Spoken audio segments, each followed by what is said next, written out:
Hi, ako si Eric Guzman Pingol, isa akong nulat at isa ding illustrator. Ako ang author ng Garapitik.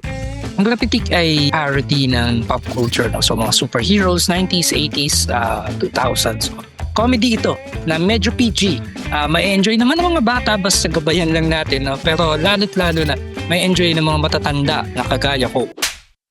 Ang tatlong bagay na nakakatuwa sa aking comics. Una, literal na nakakatawa kasi siya. No? So, Garapitik kasi is parody ng pop culture. So, 90s comics, cartoons, mga bagay na kinalakyan ko.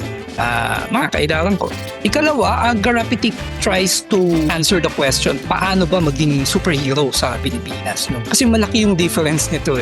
Economics, logistics. No? Ibang-iba yung Manhattan ni Spider-Man sa Caloocan City ni Garapitik. No? So, yung mga ganyang bagay ay nakaka-apekto kasi yan sa habits or sa pag-iisip or kaisipan ng ating mga bida. No? Parang paano ba nagre-responde ang ating kapulisan, ang ating gobyerno, maging yung mga taong bayan sa bawat kaso o sitwasyon na inilalatag sa kanila. Pangatlo, may nostalgia kasi, as I said before, no, 80s, 90s comics, cartoons, no, early 2000s na movie ang ating references, no. Yun yung madalas na fini-feature natin sa ating mga parody dito. In a way, while I'm just aiming to produce a funny piece of read, nakapagtatala din tayo, nagiging record din ito ng mga uso at kaisipan ng panahon natin.